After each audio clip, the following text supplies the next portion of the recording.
Hello everyone, I'm very glad that you listened to my story. Please give me a follow and like the video if you enjoyed it. Feel free to comment and provide feedback so I can improve the sound quality. Yes, I will now continue the unfinished story.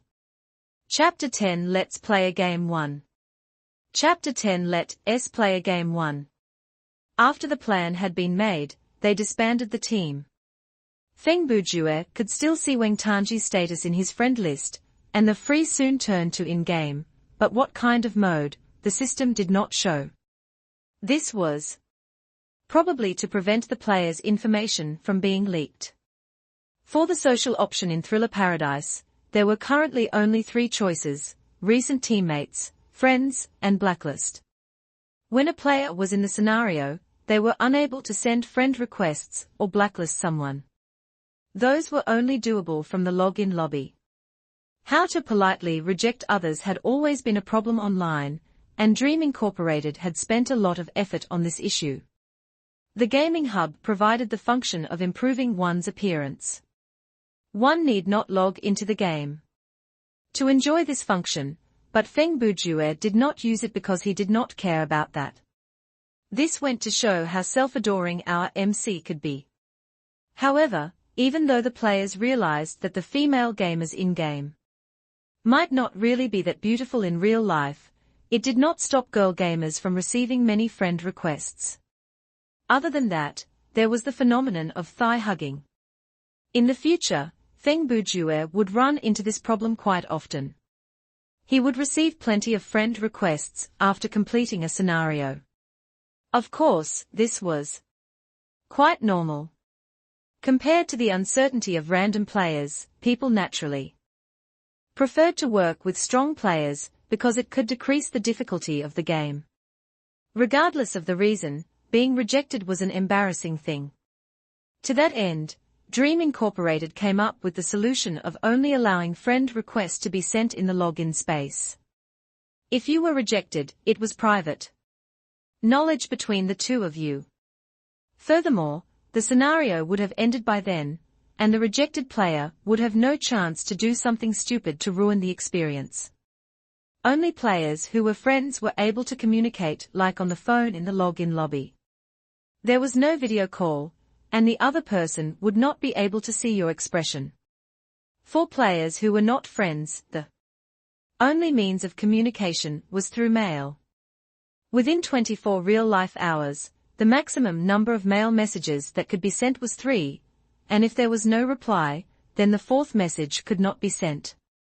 Each message had a maximum limit of 1,000 words, and the content would be scanned by the system as well.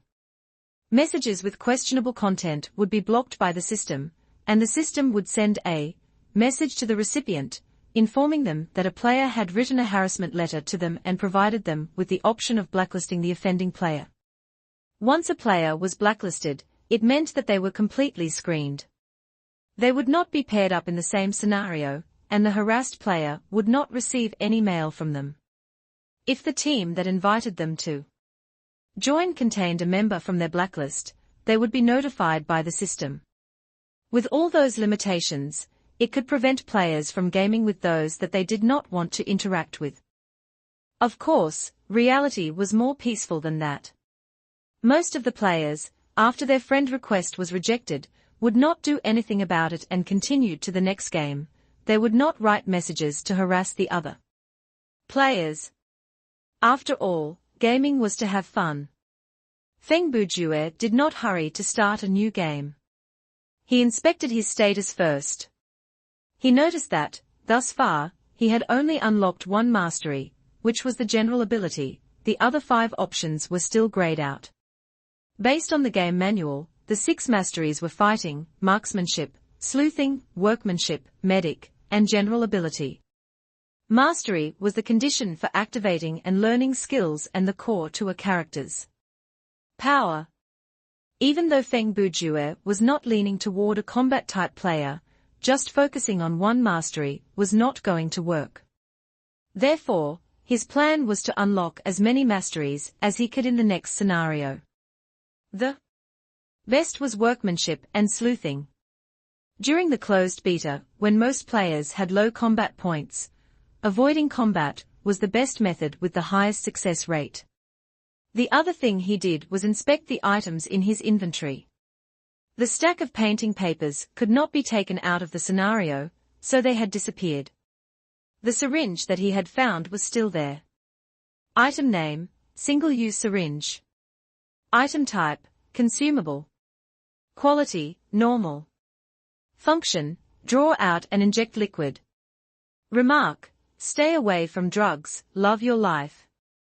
Feng Bujue's inventory was empty, and the login space could keep 30 items at most.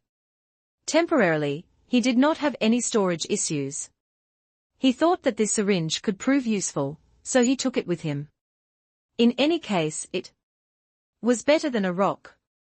Analyzing his situation, he had neither equipment nor skills.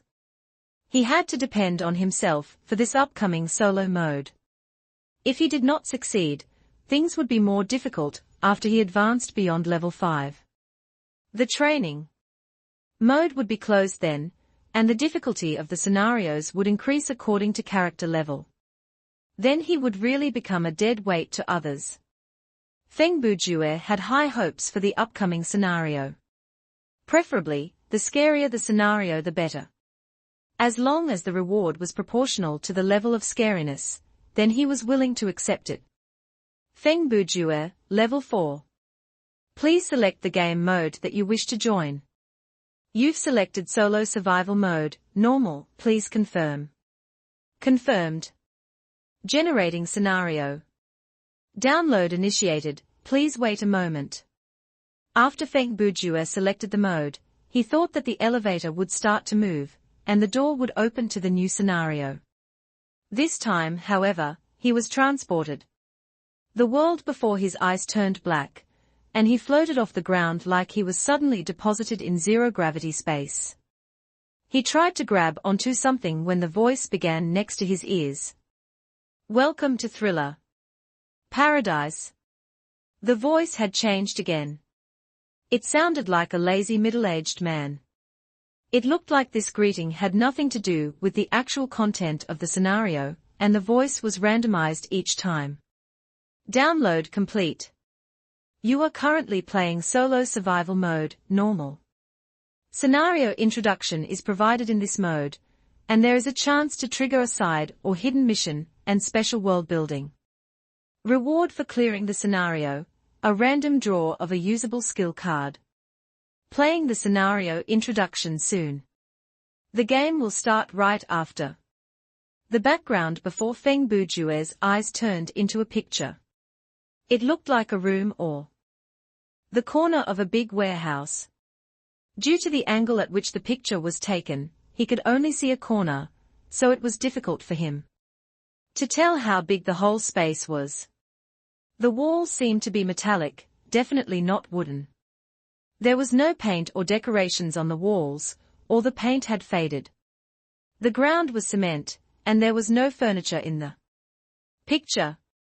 Then, a paragraph rolled up, and the familiar system audio began the explanation. Your name is Ashiga, a famous reporter. You have a happy life, a lucrative job, and respected social standing. One Christmas night, you wake up blurrily and find yourself inside an unfamiliar warehouse.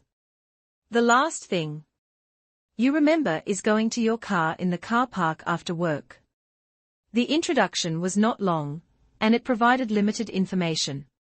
After it finished, a flash of light blinded Feng Bujue, and the next time he opened his eyes, he was inside the picture. He was seated on the ground with his back to the wall. Before he could explore the warehouse, he lowered his head subconsciously because he realized he was holding something in his left hand, a silver Walkman.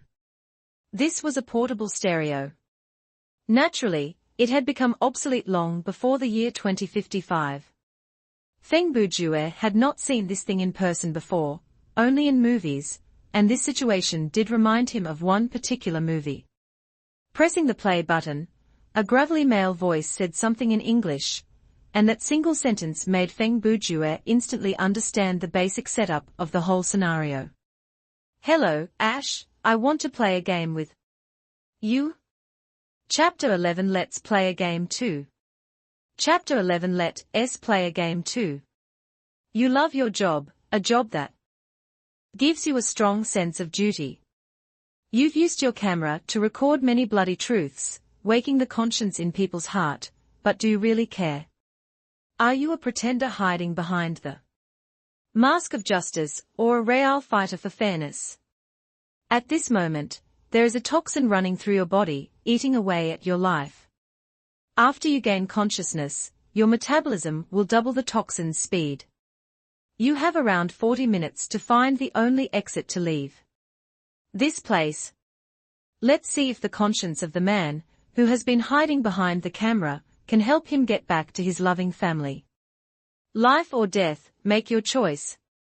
Feng Bujue was already standing when the recording was halfway through and inspected his surroundings. He was still wearing the default black t-shirt and jeans. Based on the plot of the movie that this scenario was inspired by, he even checked his pockets, but they were empty. His inventory had not changed, the plastic syringe was the only thing inside. F***ck your choice. Feng Bujue cursed after the recording ended. The system did not warn him for using the curse word because he was in solo mode. Then he inspected the Walkman's attributes through the menu. Item name, Walkman with a tape inside. Item type, plot item. Quality, poor. Function, play tapes. Can be taken out of the scenario, no. Remark, you'd better believe the content of the tape. This was probably another one-time use plot item. Even though Feng Bujue had memorized every word of the recording, for the sake of insurance, he listened to it again, not minding the 1 or 2 additional minutes that he wasted. After hearing it for the second time, he placed the Walkman inside his backpack. He considered that the scenario might have more than one tape, so he thought that it was better to carry the Walkman with him. The area that he was in was quite spacious. The roof was about 12 meters or higher from the ground, and near the roof, there were several large exhaust fans. Sunlight could be seen filtering through them, but there was nothing on the walls that he could climb.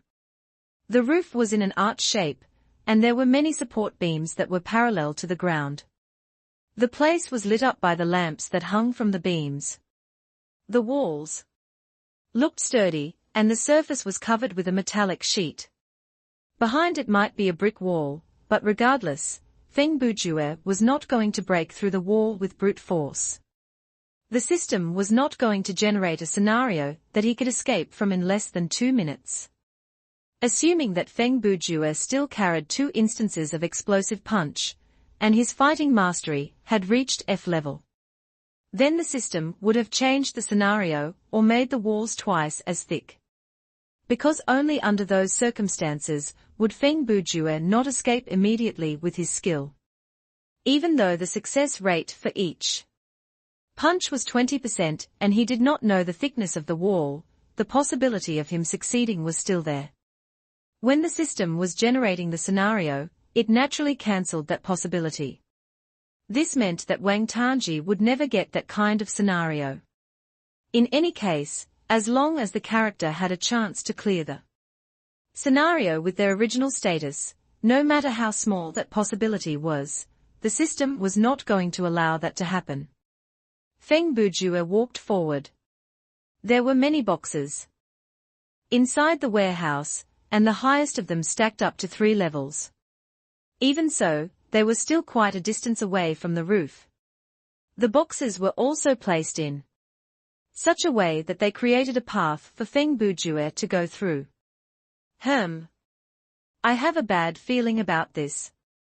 Feng Bujue was not afraid, but he just did not have high hopes for the reward that he might get from this scenario.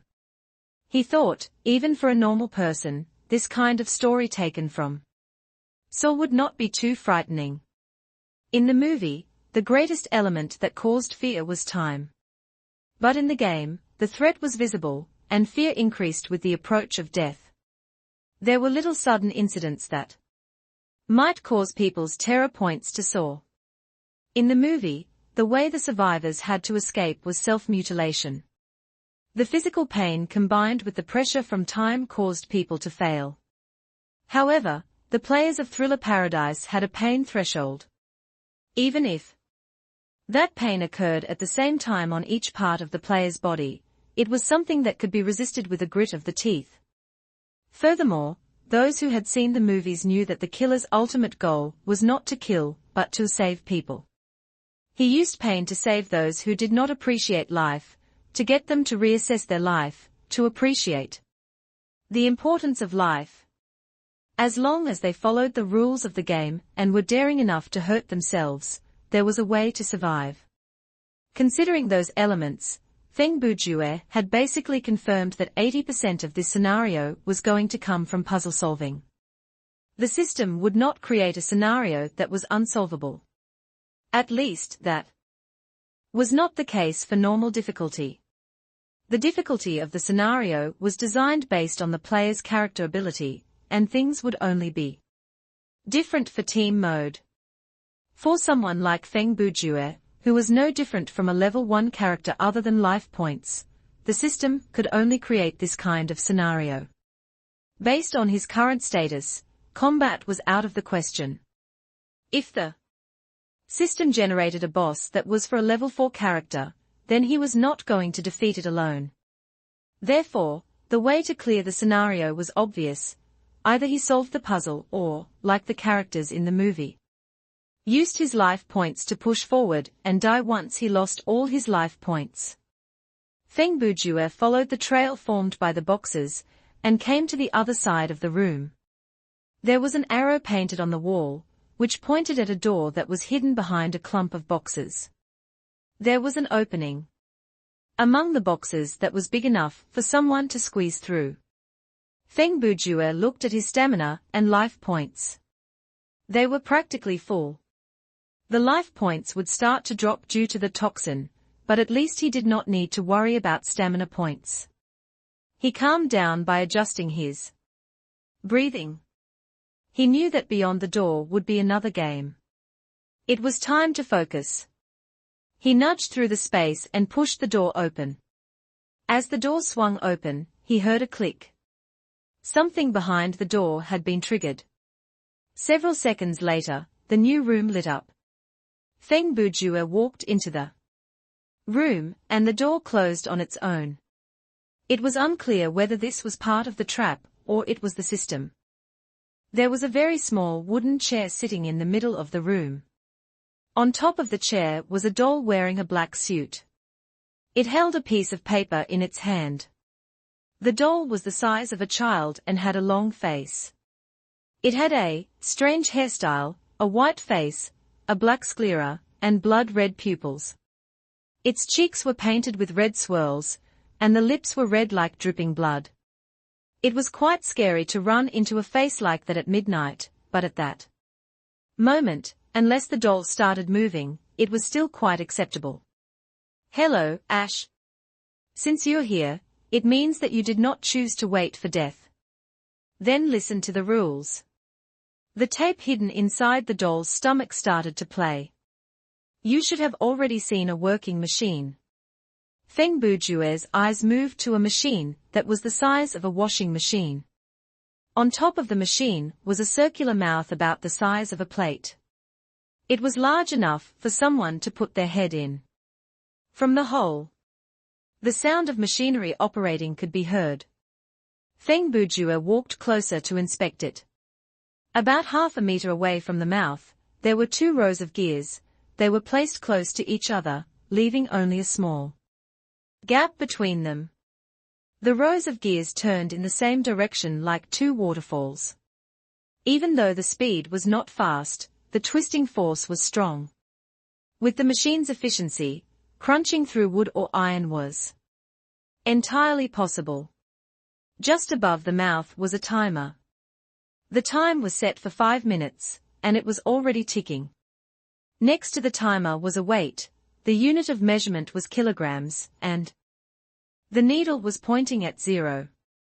This machine can grind objects and open the door to the next room. All you need to do is toss in enough material to get enough weight.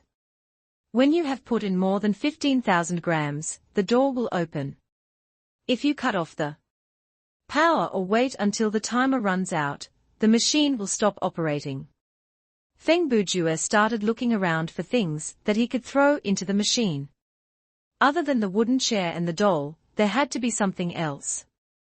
There is an iron cage in the room that's welded to the ground, and inside it is a macaque that has been shot with a strong anesthetic. It weighs about 10,000 grams. Of course, the thing you might do is throw in this doll and chair, but unfortunately, their combined weight is only 7,500 grams. Feng Bujue grabbed the newspaper that the doll was holding. The headline of the article was "They are not your dinner." The picture that was attached to the article showed a small monkey kept inside an iron cage, pleading at the camera with an innocence that was unique to helpless animals. The article's byline was none other than Ash.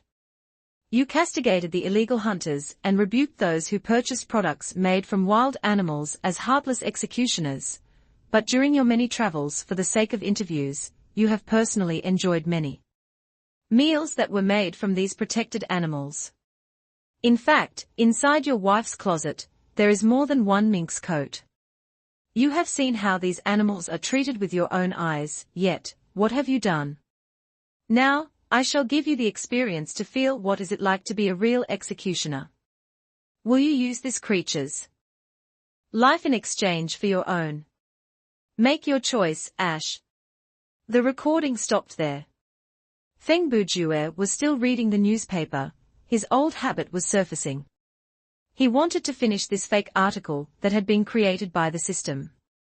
Chapter 12 Let's Play a Game 3.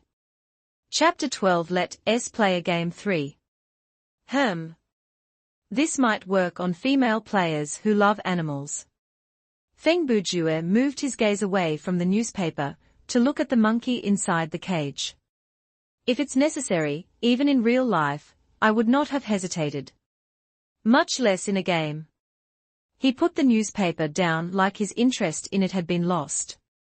But, since the recording has given me such a precise weight, it should be a type of hint.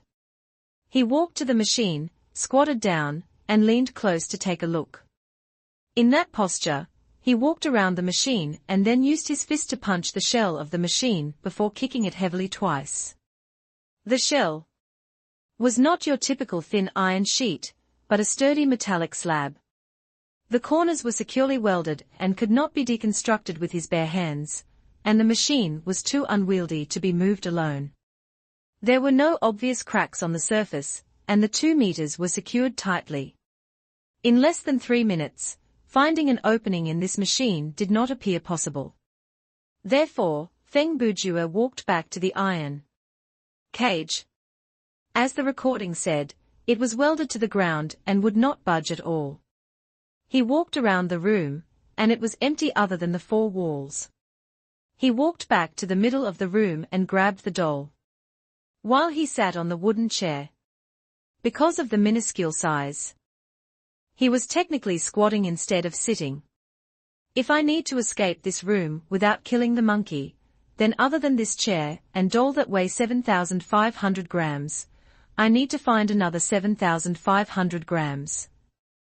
He placed his right elbow on his knee and titled his head to the side. His index finger and middle finger tapped his forehead rhythmically. At most, the Walkman will weigh around 1,000 grams, the syringe will be even less. I cannot remove the clothes or shoes due to system limitations. Suddenly, I missed that rock. It probably weighs at least 2,000 grams, he said with a smile. Then, in this empty room, there is only one thing left that can be moved. He lifted his head to look at the lighting system above him. It was a hanging lamp, and the fluorescent tube was around 1 meter long, encased in a plastic shell. It was hanging by 2 cables from the ceiling, and the electrical wire was curled around the 2 cables. The ceiling in this room was much lower than the previous room, but the height was still around 4 meters. The light was not attached to the ceiling, but it was still too high for Feng Bujue to reach. He stood his tiptoes on the small chair. He stretched upward, and his fingers were still around 1 inch away from his goal. The distance was just far enough to be out of the man's reach. The chair was so small that, standing with both feet on it was already very difficult. To jump on it and reach out to grab the light was impossible. Time was passing by, and Feng Bujue only had 73 seconds left. He glanced at the timer, and then surprisingly, he laughed. He commented to himself, who would have thought things would be so difficult? Ha! This is exactly what I am looking for. After some contemplation, Feng Bujue moved his attention back to the doll. He seemed to have landed on an idea already. He ran to pick up the doll and undressed it. He ran back to the chair and used his left hand to grab one of the sleeves of the suit and toss it upward. Even though the suit was for children, it was large enough to hook onto the light. Feng Bujue raised his right hand to pull on the other sleeve that had gone over the upper side of the tube. The suit was now nuzzled over one end of the tube. Feng Bujue yanked with both hands, and one of the cables snapped. The light swung downward, connected via the other remaining cable. It dangled in the air like a sausage left to dry. Now, Feng Bujue could grab the light with his own hands. The tube was encased in a plastic shell, so he did not need to worry about injuring himself. However, once the light was disconnected, the room submerged into darkness. Thankfully, it was not too difficult to grab the dangling tube. After he grabbed hold of it, he pulled harder, and the other cable snapped as well. He held the tube in his hand. From earlier, Feng Bujue had been counting down the time in his heart. There should be around 35 seconds left. The machine was still operating loudly in the dark. He did not rush to the sound but carefully stepped down from the chair. He used his feet to find the doll that had fallen to the ground. After memorizing the location of those 2 items, he counted the steps that he took to reach the machine. The rest was simple. Based on the sound, he could easily work out the location of the mouth. Feng Bujue leaned back as he fed the tube into the mouth of the machine. The gears crushed the tube, and even though there was some broken glass that flew out during the process, Feng Bujue was spared the injury because he was already prepared. After 3/4 of the tube had disappeared down the mouth, he released his grip. He turned and walked in the direction that he had come from. He recounted the steps and quickly moved in the dark. He took careful measure of the size of the steps that he took, afraid that he might kick the stuff that he needed away. He did not have time to waste searching in the dark. Thankfully, no accidents like that happened. He reached the doll in less than 10 seconds. The time was winding down.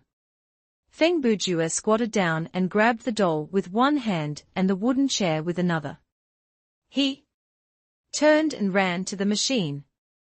This time, he did not need to be careful about the steps he took, so his gait was large, and he reached the machine in just a few seconds.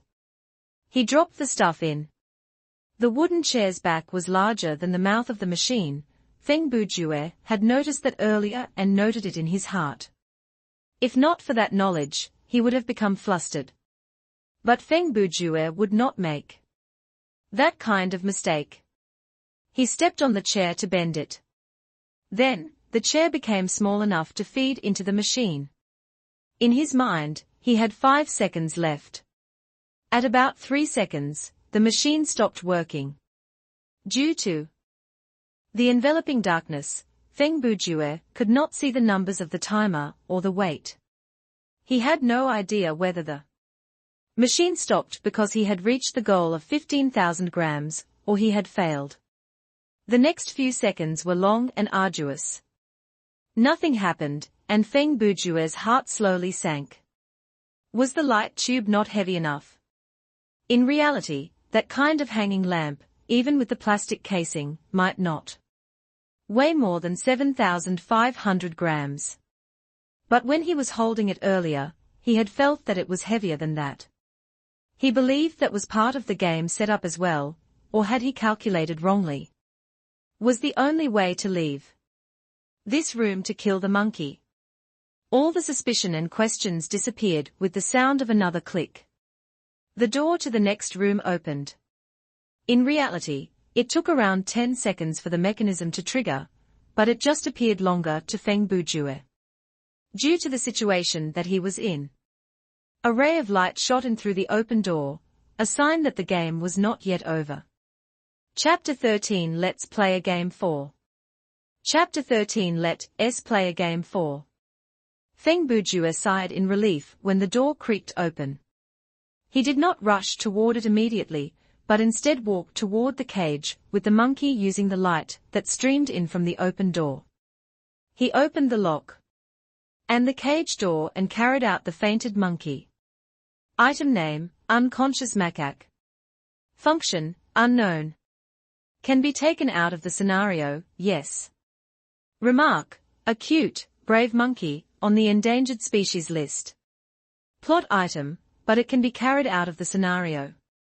Feng Bujue murmured before trying to place the monkey inside his backpack. He succeeded. Then he exited the room. There was a well-lit corridor outside the door. The walls were metallic, and the roof was still around 5 meters tall. There was still no sign of windows, and there were some doors on both sides of the walls, but they were either locked or blocked on the other side by some huge object. This meant that Feng Bujue could only continue down this main corridor. Occasionally, there were red arrows painted on the wall to tell Feng Bujue which direction to go in. After some walking, he understood that there was nothing useful on this path, so he picked up his speed and ran down the corridor, following the arrows. It took him about 8 minutes to reach the end of the path, and before him was a metallic door that was painted red. The door did not have a handle, instead, in the middle of it was a wheel like one seen on a large safe. Feng Bujue gripped the wheel and tried to give it a turn. It was then that he realized that the lock was tight, and he needed to exhaust plenty of energy before he could get the wheel to turn. After turning the wheel halfway, the door started to move. Cold air rushed out from the gap, and Feng Bujue was gripped by a bad feeling. When the door opened, he noticed that the metallic door was very thick, and thus the room was obviously a sealed cold storage room. The interior of the room was literally a winterscape. The ground was covered with white snow, and there was frost on the walls. He lifted his head to look.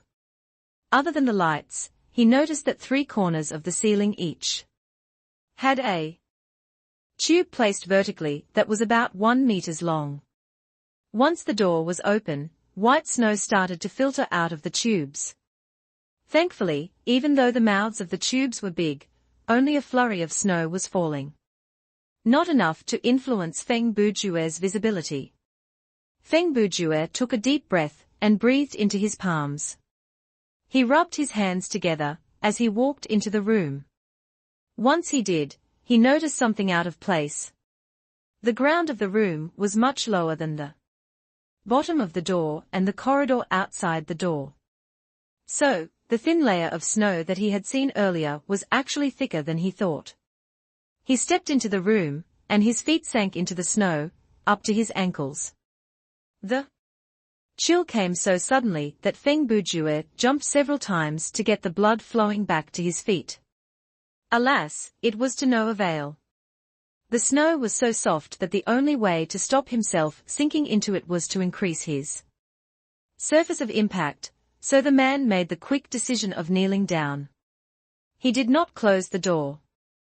In his kneeling position, he crawled to the opposite wall. There was another door there, but there was no wheel to open it. Instead, it had an electronic lock that was built into the door. There were 4 empty spaces on the lock, and next to the lock was a movable iron plate. The square plate was about 10 centimeters long and wide, and it had a small handle on it. Once Feng Bujue pulled the plate open, the door behind him closed on its own. Behind the plate was a small space.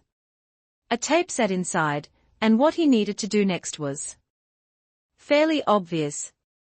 Feng Bujue took out the tape and the Walkman. He replaced the tape inside with the one that he had just found and then pressed play. Merry Christmas, Ash.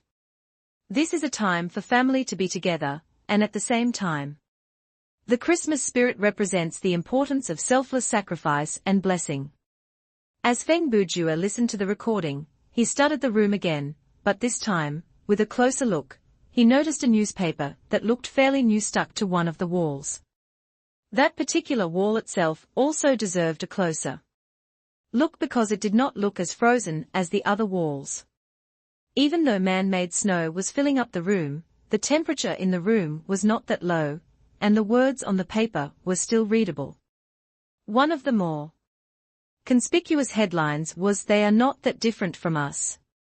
The picture attached to the article was that of a group of homeless people seeking heat around an oil can. The background was white with snow, and so was the ground. Of course, the article was written by Ash. You often appear at charity parties, showing yourself in front of the camera, but we both know that you have never donated to a charitable organization before. You inspired others to not look down on the homeless, but you never once showed respect to those more unfortunate than you. Your snobbishness and bigotry revolted the people around you. You once gave a voice to the elders through your articles, saying that they deserve more of our attention and understanding, but every year, you used your job as a reason to skip celebrating Thanksgiving with your own parents. Ash, more than once, you've stood on the moral high ground to criticize others. But your actual actions show that you are indeed no different from those you criticize. Now, you shall be given the chance to experience how it really feels like for these helpless souls. Inside this snowy room, there is a piece of paper with the password to unlock the door. All you need to do is use your bare hands to reach into the snow and search for that paper. Just like those people who died from the cold on the street, searching for that small piece of hope. You do not have any time limit, but if you find something, you'll be able to survive until dawn. When the recording ended, Feng Bujue was already shivering. The outfit given by the game ensured that the players would feel comfortable in an environment around 20 degrees, but once the temperature rose or dipped, the players would feel the corresponding effect to their body. This room that was no different from an icy cave that had a sub-zero temperature, and the tubes on the ceiling were still adding snow to the room, increasing the thickness of the snow layer little by little. To maintain the dexterity of his fingers, Feng Bujue kept blowing his breath into his hands. He went through the recording quickly in his mind, and the last sentence was definitely out of place. Just like those who died from cold on the street, find something and survive until dawn. Based on his conjecture, this was a hint. A hard-to-understand hint, but a hint nonetheless. Feng Bujue stood up again.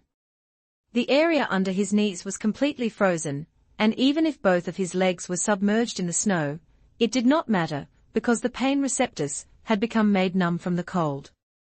He wobbled his way to the newspaper and studied the article and picture closely, hoping to glean some clues from them. Feng Bujue knew that this was the best chance to look for clues. He would only resort to brute force when all else failed. If he just poked his hands into the snow and started scooping, in less than 5 minutes, his fingers would be frostbitten, and his body temperature would be lowered even more. That would cause his reaction to slow down and place him in some sort of a trance. In which case, puzzle solving would become even more difficult. Something that allows homeless people to survive until dawn. Feng Bujue voiced the sentence to help him focus. Several people surrounding a can, burning some rubbish to keep the fire going until dawn. No, that is not it. Suddenly, the image of an uncle wearing sunglasses flashed through his mind. Could this be it? The three important items to a homeless person: a box, a dog, and a radio. Then he started moving. The newspaper was stuck on the wall with cellophane tape fixed on its four corners. Feng Bujue removed the newspaper from the wall while trying his best to ensure the center part of the paper was not destroyed in the process. A dog is not possible, unless I build one from the snow. The radio. I guess the Walkman counts. That leaves the paper box. The newspaper had already been removed from the wall.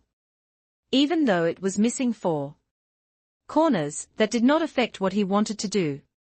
As mentioned earlier, the paper looked brand new, so the folding signs on it were quite conspicuous. Normally, a person would not have folded the paper more than twice. But there were signs that this particular piece of paper had been folded many times. This proved that it had been folded into a certain shape before. Feng Bujue followed the folds and remade it into what it was. His hands were still not yet frozen, but he could already feel the effect of the sub-zero environment.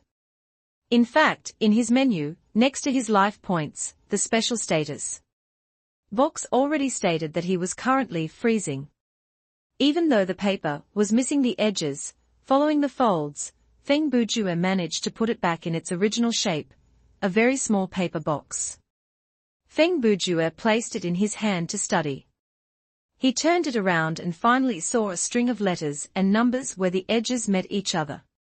The letter format on a newspaper would never be the same overall, there would be the difference in font and size.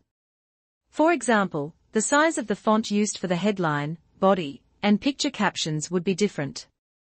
Feng Bujue noticed that those connecting letters and numbers had the same font and size, and they were all capitalized. They were spaced apart when the paper was flattened, but when folded into a box, they joined together to form the code. FM 27.3 MHz. Feng Bujue read the wave band for a radio station. He set the Walkman to radio mode. He got mostly white noise from the channels, and it was no different for FM 27.3. But since he had confirmed that particular channel, he increased the volume and patiently waited. As he expected, after 40 seconds of white noise, a throaty voice said, 9, 5, 2, 7. Then, it was swallowed up again by white noise.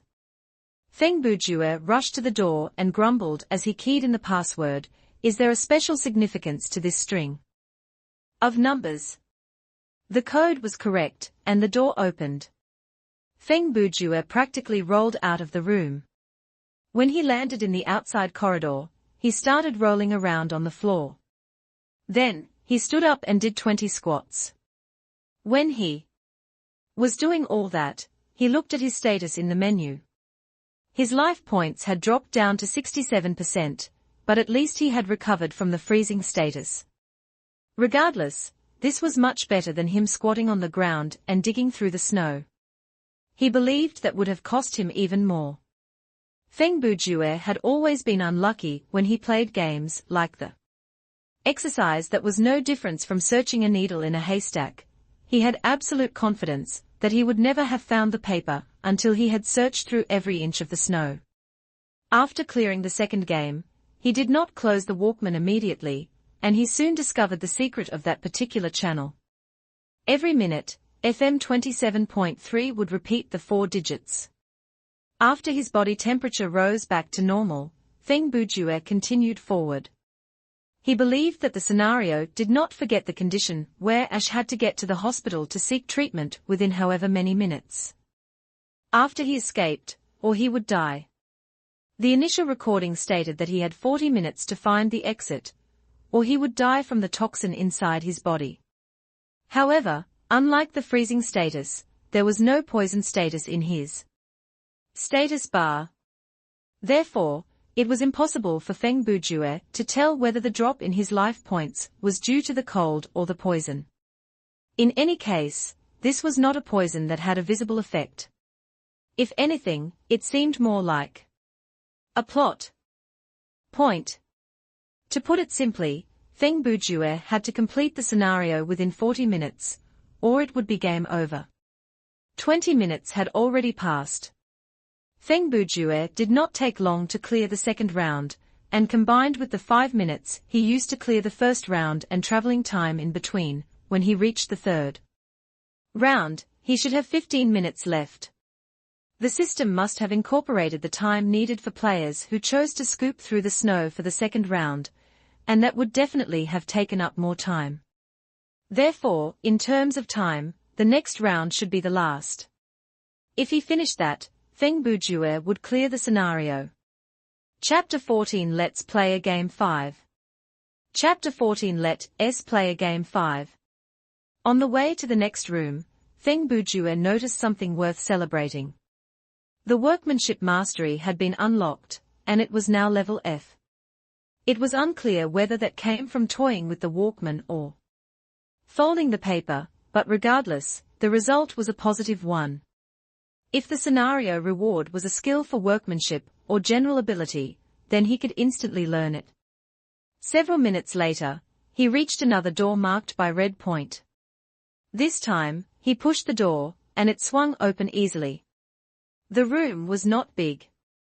Next to the wall were 2 televisions, and in the middle of the room was a table. A key was left sitting on the table. There was a pipe that poked about 1 meter out from the ground in the right-hand corner of the room. Feng Bujue walked over to take a look, and the diameter of the pipe was large enough to fit a tennis ball. This time, he did not touch anything. And the door closed on its own. At the same time, one of the 2 computers lit up, and the image of the white doll showed up on screen. Hi Ash, perhaps you think the game is nearing its end, perhaps you think you will be able to escape this place with your life intact. But ask yourself, do you really have that right? Can a moment of kindness and a short period of pain make up for your life of sin? Both of us know you have not reached true salvation. Feng Bujue did not speak. He thought the words were a bit off. The so-called a moment of kindness and a short period of pain should be referencing his choices when he passed the 2 earlier rooms. This proved that the video had been recorded several minutes ago, or was this not a video, but a live recording? The second television lit up as well. Feng Bujue saw something that he could not believe. Wang Tanji showed up on the second screen.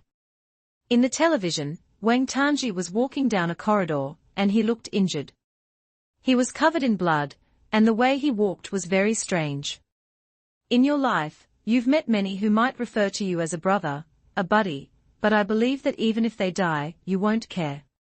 However, Ash, I know you still have a friend, a real friend, the doll said.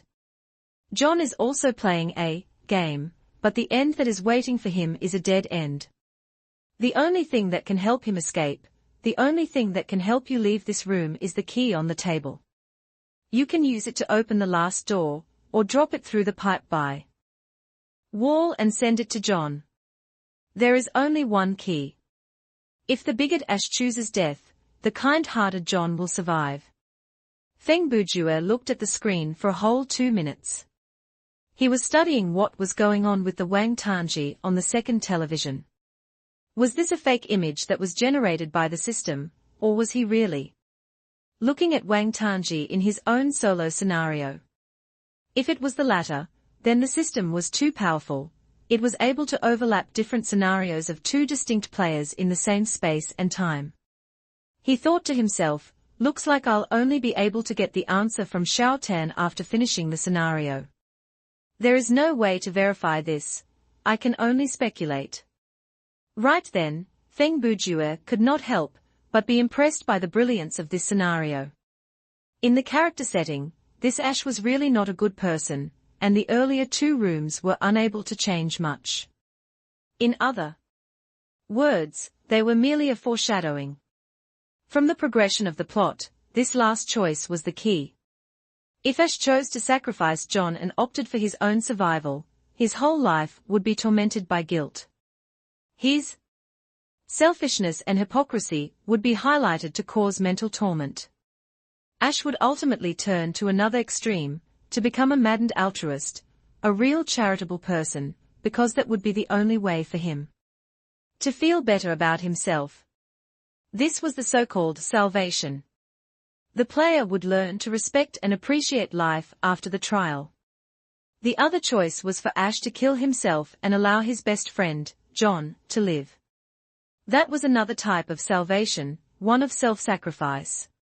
Feng Bujue shrugged, walked over to the table, and picked up the key. Looking at the closed door, he mumbled to himself, "From the looks of it, I will fail this scenario." He walked to the pipe and dropped the key in without much consideration. Then the second television switched off, and the doll in the first television spoke again. "An impressive choice, Ash. Don't worry, death is merely the ascension of one's soul. Looks like this really isn't a recording." That door. Feng Bujue turned around to point at the door. "It leads to a dead end." The neck of the doll twisted slightly, but it did not respond. "Your choice of words was very interesting, and very careful. I almost fell for it. The thing that can help him escape is the thing that can help me leave this room. He chuckled. "If I took the key to open the door, I would have died, wouldn't I?" The doll maintained its silence. "You said that I can use the key to open the last door, but you never specified that I would live after opening the door, only that I would be able to leave this room." The key hint was, if the bigot Ash chooses death, then the kind-hearted John will survive. He shrugged. "I thought about this statement for a few seconds before realizing it is not as contradictory as it appears. At this moment, John has obtained the key, so he can survive, and by that same stroke, the bigot Ash has already died. Because the Ash standing here is one that impresses you, one whose soul has ascended, am I wrong?" The doll finally spoke. "Brilliant. You've seen through the game's rules, but that makes me have reservations about the trial's result. Are you really just a set of data made by the system?" Feng Bujue narrowed his gaze as he walked to the television. "To you, my choice is not a fixed logical outcome. Whether the basis of my last choice is from a pure kind-heartedness or cunning calculation, is it that important to you?" He squatted before the television and lowered his pitch to match the way of speech of the doll. "This last choice in this game is actually not between life or death, but one that is between ID, ego, and superego. If I place myself in the role of Ash, that is a choice made by ID. The contemptible reporter would not hesitate to sacrifice his friend to live and use the key to open the door, and he would die. If I use the perspective of a player to understand this problem, it's my ego that makes the choice. For players of Thriller Paradise, this is nothing more than a scenario. The choices are simple: clear it or accept a game over. Therefore, I still pick up the key to open the door. The result is still death. Only someone who can adopt a subjective perspective while assuming the persona of the main character, or in other words, a player who knows he is only playing the role of the reporter, Ash, who can make the decision based on the superego. That way, even if I did not solve your puzzle, I chose to drop the key into the pipe, because that is the most perfect interpretation of the scenario. And then, you will reward me with this pleasant ending, isn't that right?" The television was switched off at that moment, as if the system was forcing the doll from continuing the interaction. Then, the familiar system audio with no emotions appeared next to Feng Bujue's ears. "You have completed the scenario. Auto-teleportation will initiate in 60 seconds. Chapter 15 Intermission 4. The scenario has been completed. Calculating the reward. Obtained EXP, 450, game coins, 4,500. Obtained equipment, fainted macaque. Completed of accepted quests, 0. Completed special or hidden quests, 0. Unlocked world building, none. Time of terror points increase, 0, high terror points, 0%. Average terror points, 0%. Your terror rating is, embodiment of Valor. Extra reward obtained, can be selected later. Obtain skill points, 100. Additional reward from good terror rating, EXP, 100, game coins, 1000. Scenario cleared reward, skill card X1. Calculation complete. Please continue. Feng Bujue looked at his rating result, and it was accompanied by the system audio that said, "You've reached level 5, and your life points have increased to 500 of 500. His EXP was now 150 of 500. In terms of EXP gain, solo mode and team mode did not differ much. When Feng Bujue and Wang Tanji grouped up for the team training mode, they were respectively level 1 and 2. If they did not kill the hard boss and complete the scenario in the most impossible way, the EXP that they acquired would have been around 300 instead of 500. The scenario that he had just completed was modeled after the fact that he was level 4. Based on the ratio of EXP gain, if he attempted the solo training mode, he would have obtained around 400 EXP as well. However, this showed the difference in terms of the two modes' rewards. Compared to EXP, now Feng Bujue had also gained skill points and the additional EXP and game coins. Other than that, there was also the extra reward from the terror rating that he would not have gotten from the training mode. However, there was still something about his rating review that baffled Feng Bujue. During his previous scenario, he had brought out the item one-time use syringe, but during that review, the obtained equipment tab showed none. This time, however, the fainted macaque was listed. He had great confidence that the game manual did not mention this before, but of course, that was completely normal. The game manual was mostly promotional content, and did not list every small detail. The unsolved puzzle was like a fishbone stuck in Feng Bujue's throat.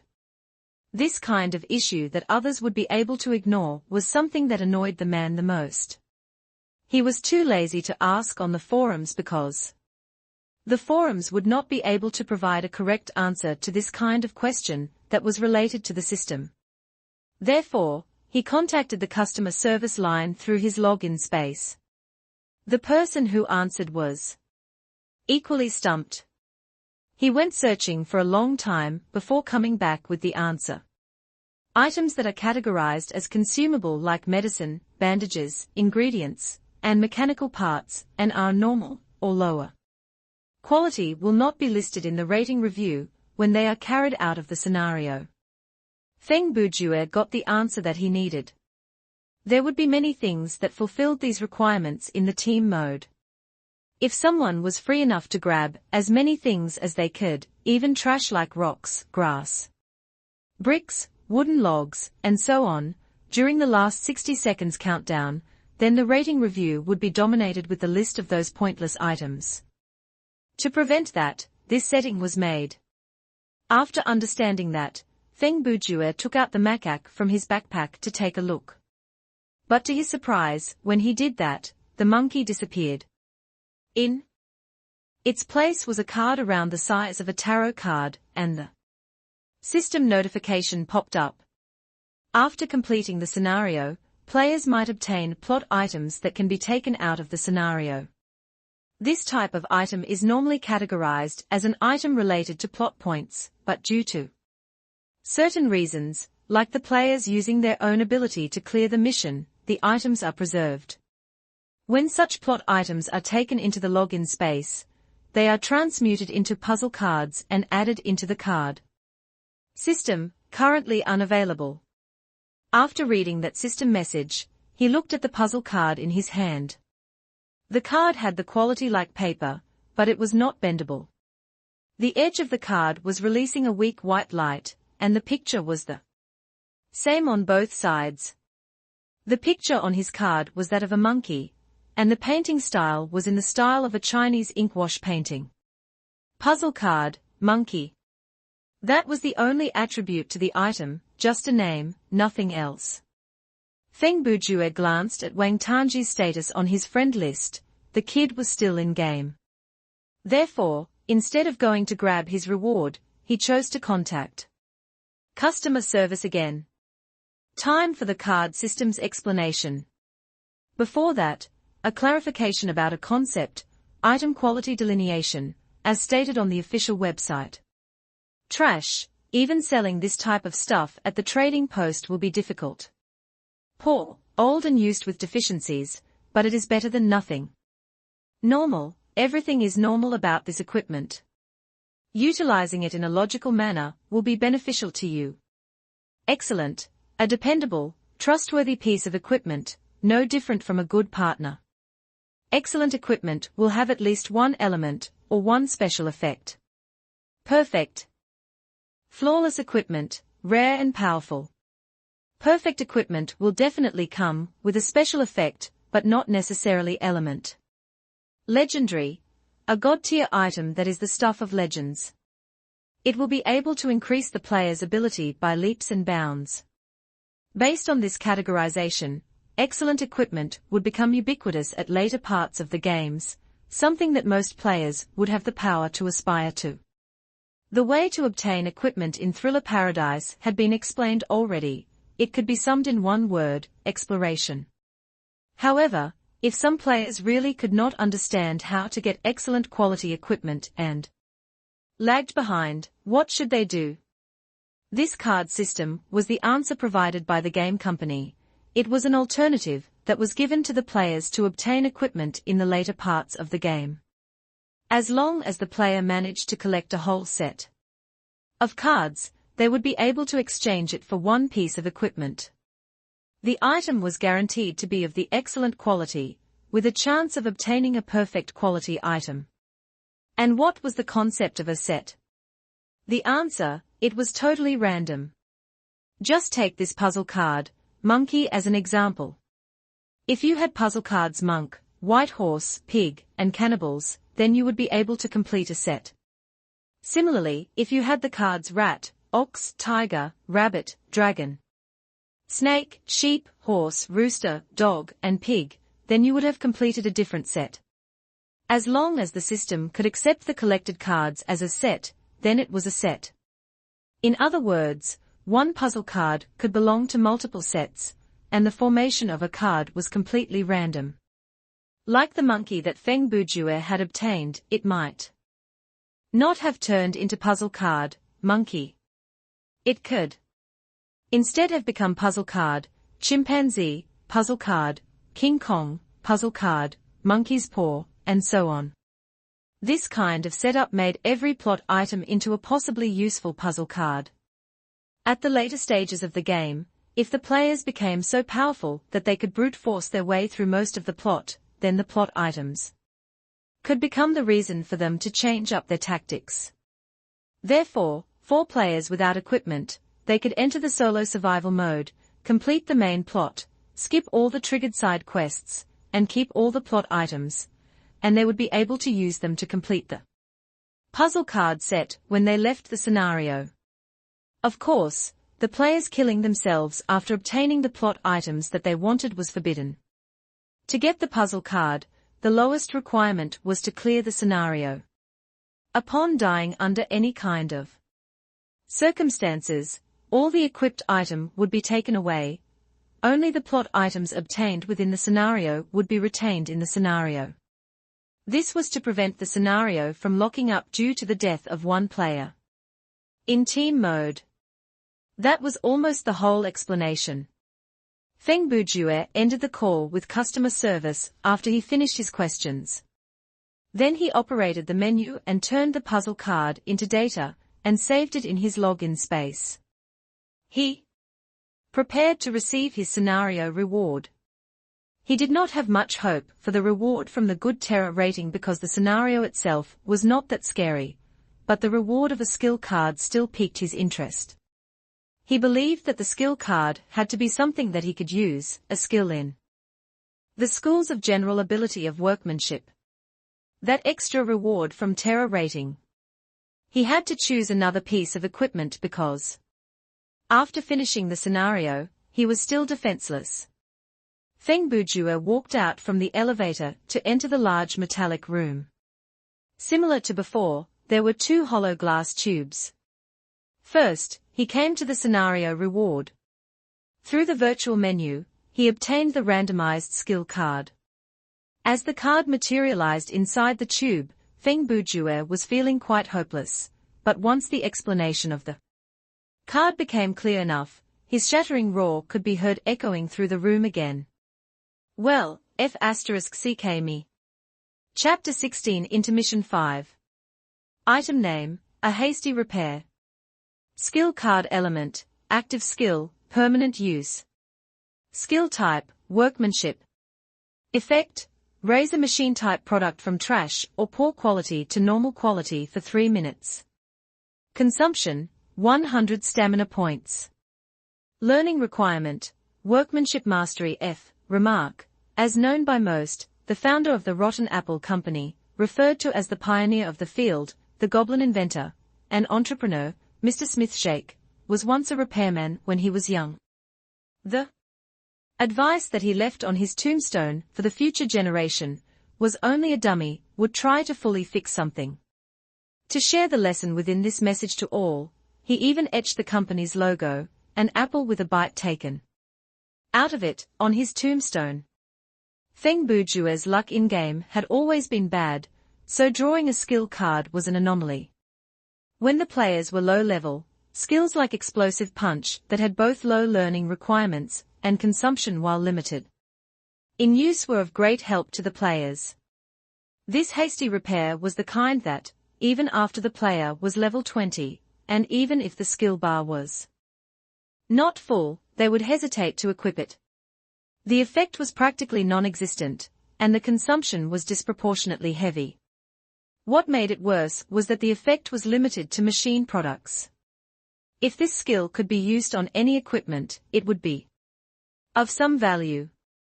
For example, should the player pick up a rusted pipe with poor quality, and the player had enough stamina points, then they could use the skill to turn the pipe into a normal quality one to increase its power.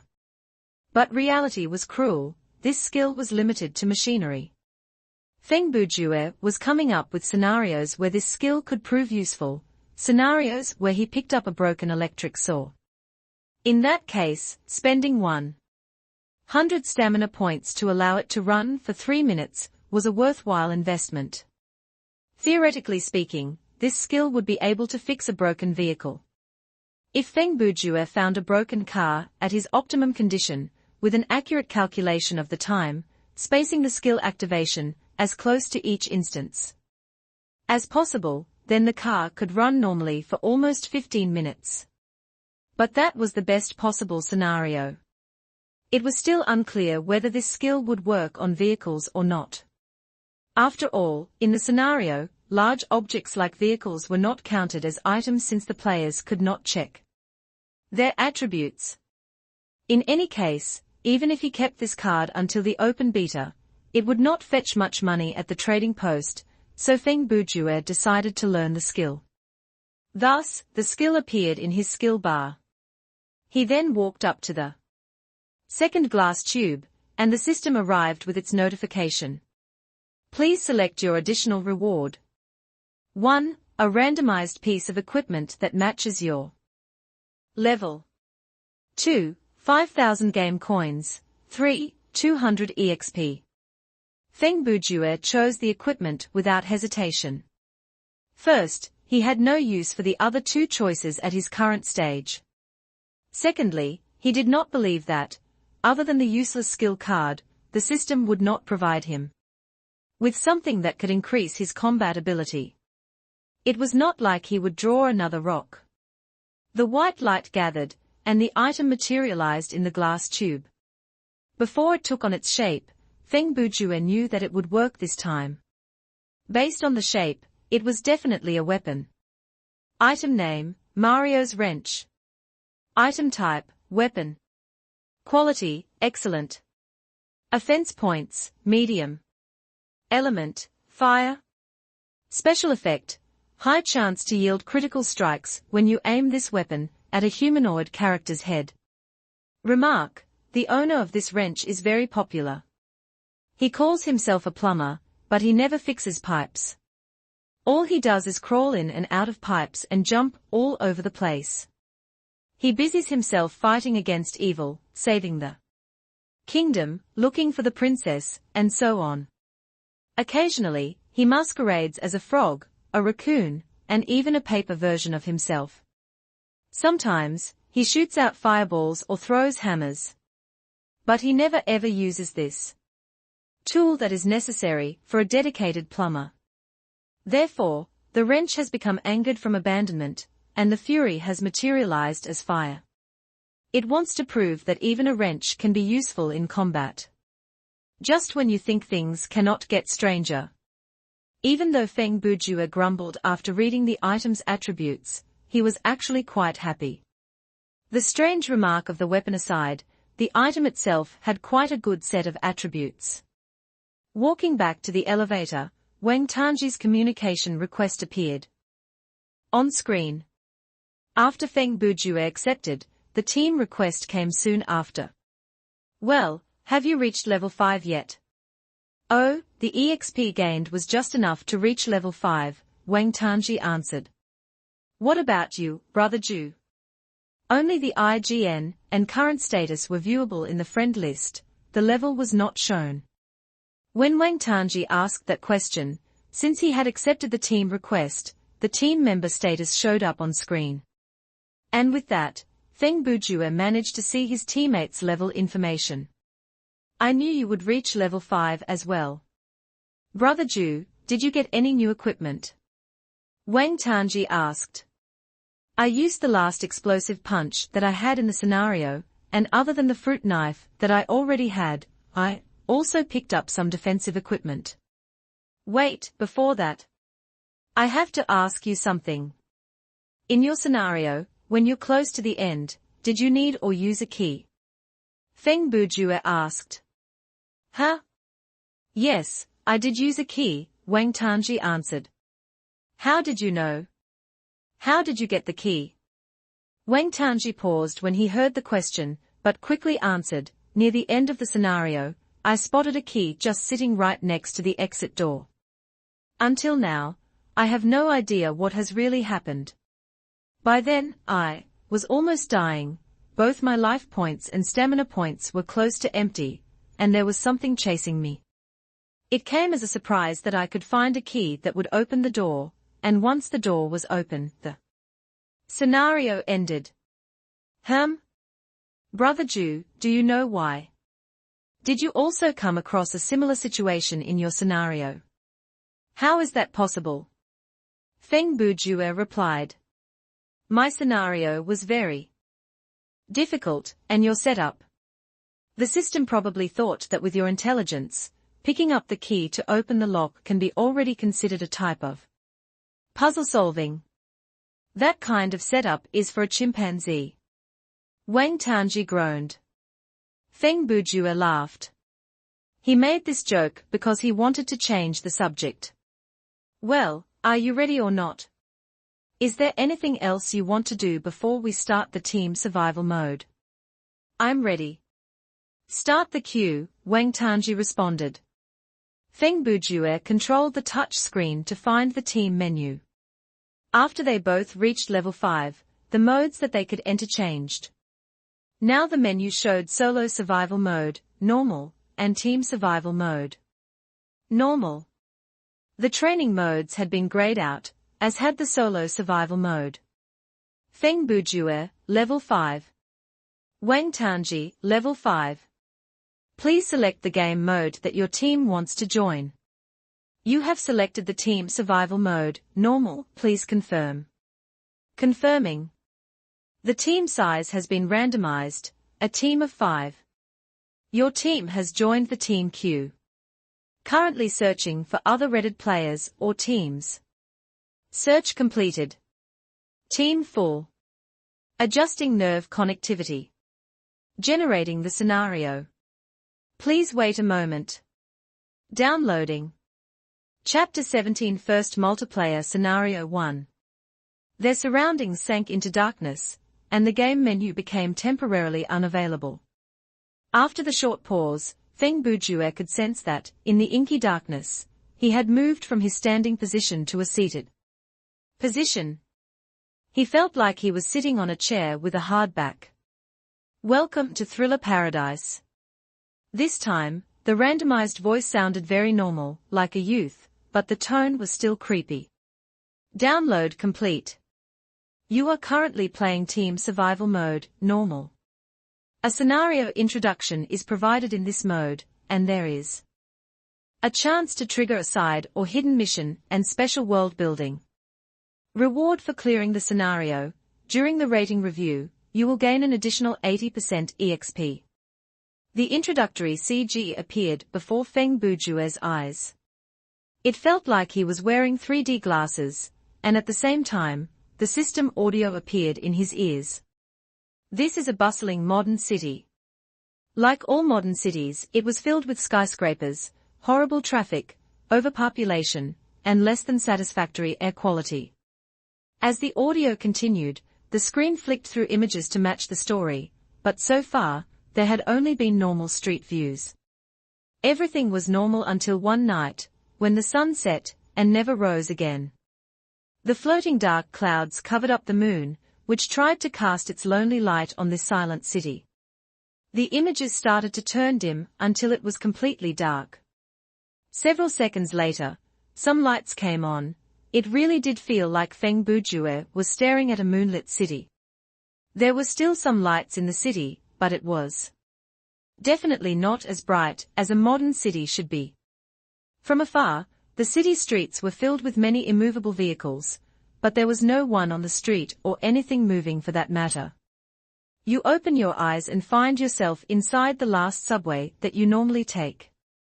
You soon realize that you and the strangers around you are the only survivors in this city. When the premonition entered his ears, Feng Bujue was blinded by a flash of light before his senses returned.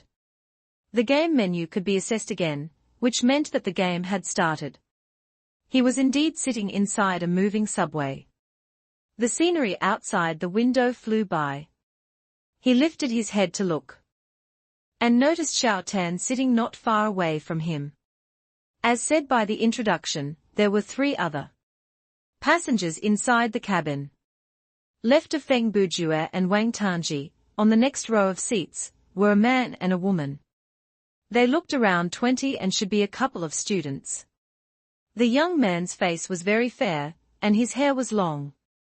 Honestly, with that kind of appearance, he did not look much different from the girl next to him. They were about the same height, and were on the skinny side. They looked quite matching, and from their IGNs, it was almost certain that they were indeed a couple. The man's name was Loneliest When I Think About You, and the woman's was Saddest When I Miss You. In the team survival mode, this was their final preparation period before the game started for real. It was also something that the system came up with so that the team members could have some time to get to know each other. In this environment, the players' IGNs were all shown above their heads. After leaving this space, the names would disappear, and if they needed a reminder of anyone's name, they could refer to the Team tab. Information in the Team tab was limited. First, the players could not see their teammates' appearances in the tab, there were only names and levels. Secondly, the status would only show one of 2 options, living or dead. Their current life points and special status were all eclipsed. There were 5 people in the cabin, so one had not been introduced yet. He was sitting right opposite Wang Tanji and Feng Bujue. Even though he was seated, from just a glance, the man should be more than 190 centimeters tall, and his weight was in the 100 range. From his appearance, the brother was probably less than 30. He looked unfeeling and had a strong jaw, large shoulders, and a V-shaped physique. Even through the long-sleeved t-shirt, one could make out the taut muscles of his arms. Even though the game allowed the players to edit their appearance in-game, there was a limitation to the editing. Photoshopping a face was simple enough, but the degree of editing to the physique had a limitation of 80%, or else it might lead to system problems. For example, for someone who was 200 centimeters tall in real life, it was impossible for them to use a 155 centimeter tall body in-game. Therefore, if the player was 180 centimeters in real life, then the upper maximum limit would be 194.4 centimeters, and the lower limit was 165.6 centimeters.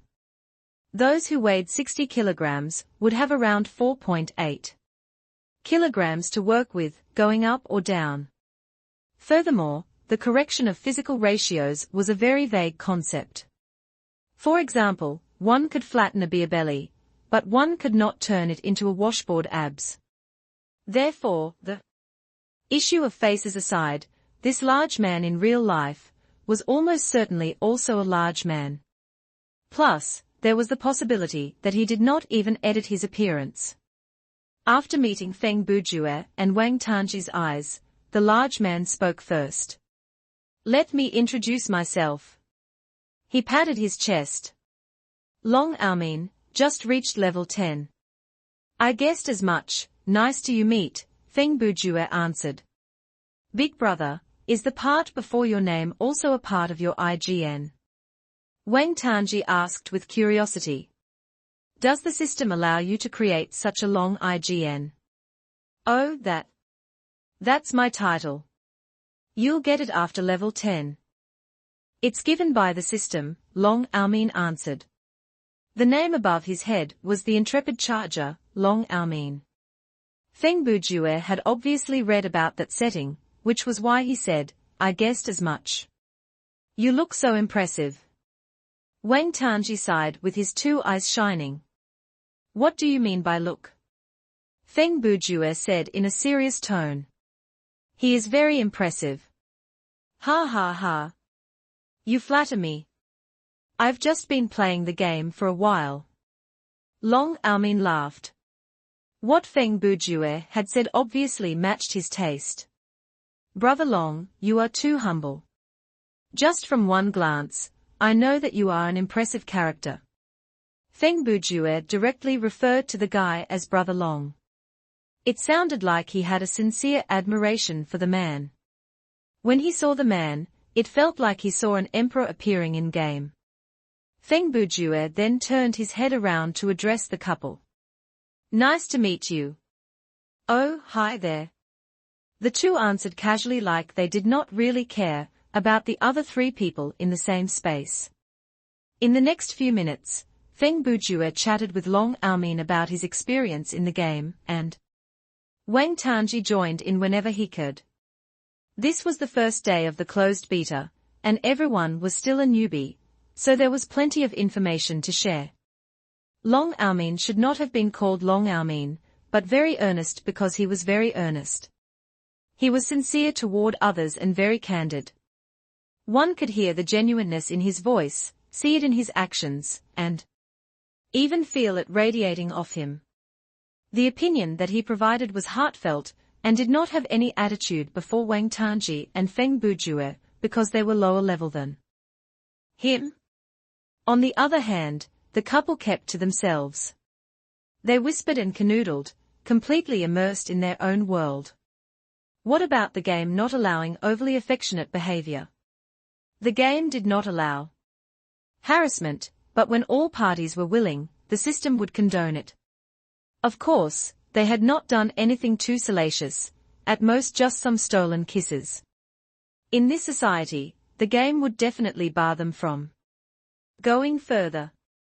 Soon, the subway slowly slowed down before stopping completely. The lights at the subway station were still functioning, but there was no sound other than the movement of the train itself.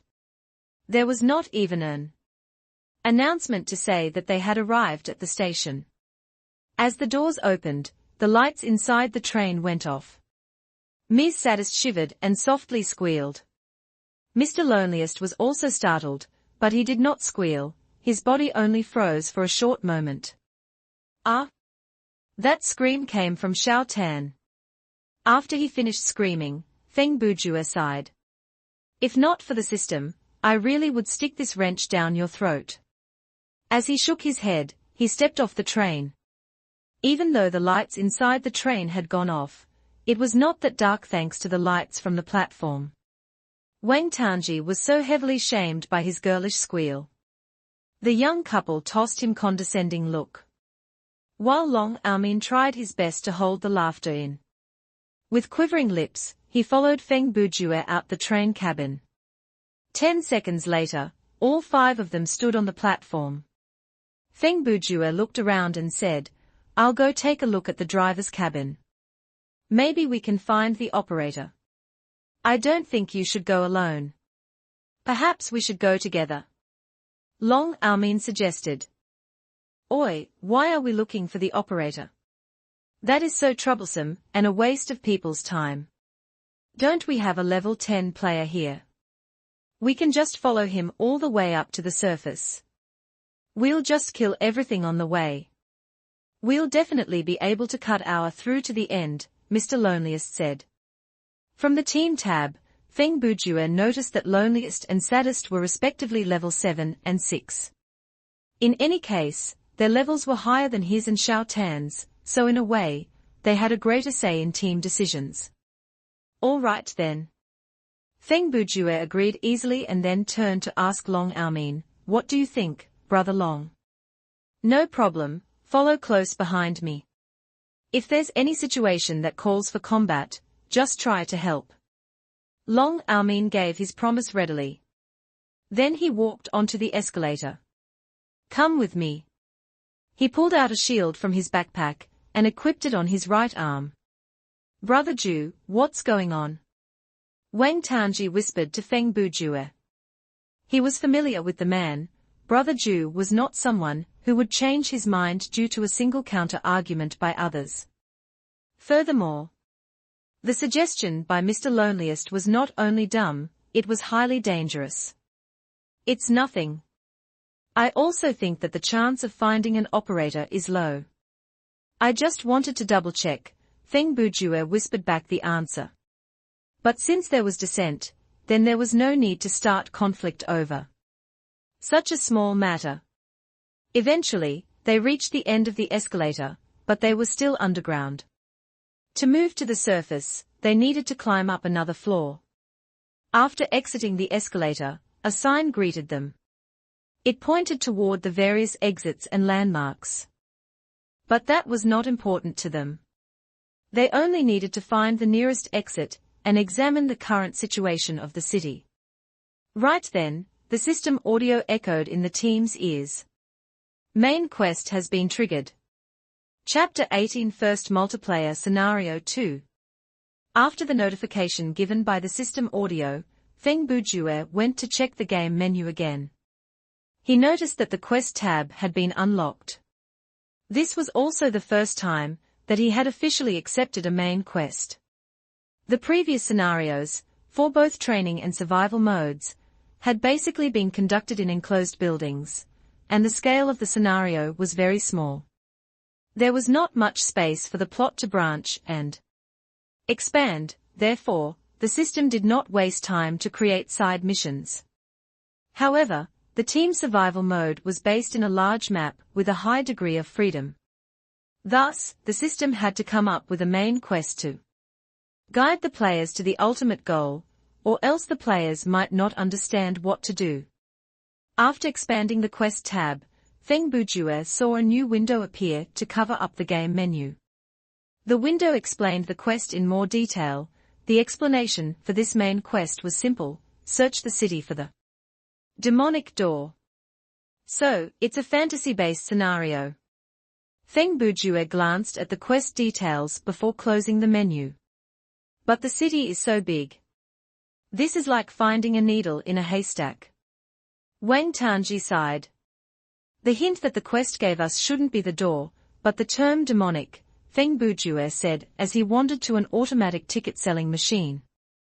Studying the map of the subway that was printed on the machine, he said, there are, in total, 12 routes for this city's subway, and even though they are marked with different colors, His finger traced the intertwining routes on the map before finally stopping on one of the locations. On this map that is crisscrossed with multiple routes, there is this area. He opened his arms and pressed them on the map to block off the other parts that were surrounding the area. This area where the 5 straight lines intersected to form a geometric shape, a pentagram. Brother, isn't that a bit of a stretch? Mr. Loneliest said. If you look closely, you might find more shapes amid that mess of lines. The moment my finger stopped meant that I had already finished my search, Feng Bujue answered, and he turned around to explain. Before we got on this floor, be it inside the subway or on the platform, we could only see the name and layout for this station. This kind of complete route map for the citywide subway routes is not available on the lower floors. Before the system audio appeared, we did not run into any monsters or waste much time. In fact, we have not done anything significant, but there has to be a reason we've triggered the mission. If there was no triggering condition for this mission, then we would have received the mission when we were still on the train. Why would the system wait until we reached this floor to give us the mission? Therefore, the only possibility is that there is something on this floor that is absent on the lower floors. The information that is provided by this something can help point us toward the demonic door that is mentioned by the quest. He paused, turned around, and used his left palm to pat at the route map that was printed on the ticket-selling machine. There are 12 subway routes, and there are more than several thousand roads on the surface. If this subway route map is meaningless, then the city street map is even more so, unless we can find a tourist map that clearly points us to this demonic door. He took a deep breath. In conclusion, if no one can come up with an argument that is a counter to my analysis, or has a different suggestion that is based on logic and evidence, please follow me to this area that I've marked out on the map. If I'm mistaken, then we can restructure our thoughts and have another discussion. But if I'm right, I'll get the skill point while we clear the quest. It's a win-win situation for all. Feng Bujue finished his argument in one go. The crowd was dumbfounded, other than Wang Tanji. He had become used to his friend's way of handling things when they were young. Feng Bujue's analytical skill was a side product of his reading habit. He was a very clever person. When he was 16, he had scored 138 on the IQ test given by the school. The left and right sides of his brain both had 69 points, a quintessential balanced thinker. Compared to the super genius with over 140 IQ, he was considered a member of the general public, but his observation, memory, logic, and analytical skills were leagues above the rest. Just like Conan and Mr. Sherlock Holmes said, a good detective not only needed to have a deep store of knowledge and experience, he needed to have a correct analytical skill. In the books, Sherlock Holmes kept promoting his skill of deductive analysis, and Feng Bujue was his most loyal fan. His reading habit had actually been influenced by another of Holmes' theories, which was to treat knowledge as a supply and one's brain as library. The unimportant stuff had to be cleared away, the suboptimally important stuff was placed in the attic, and the important stuff had to be kept nearby. This might appear to be an idealistic memory habit and way of thinking, but through certain training, it was practicable. Feng Bujue was the perfect example of that. There were many things in the world that sounded simple on paper, like becoming a muscle man after doing so many sit-ups at home daily, learning a new language by memorizing so much vocabulary daily, becoming a best-selling web novelist by writing so many words each day.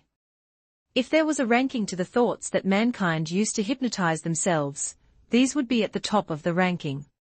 When a person faced this kind of exercise that relied on self-discipline, the probability of stopping halfway was very high. Then again, there had to be a few strange specimens that pulled through, and Feng Bujue was one of those. In the end, he had managed to turn reading and detective work into his habit and hobby. Brother Feng has a point. It is much better for us to follow his analysis than roaming the streets of the city randomly. The second half of the statement by Long Almin was meant for Mr. Loneliest. Ah? Oh, okay. Mr. Loneliest eventually recovered. In reality, he did not really understand what Feng Bujue was talking about, but there was this impression that was formed. Even though I don't quite understand it. The man looks and sounds believable. The group of 5 immediately set off. Long Almin stood at the front, and Feng Bujue followed behind.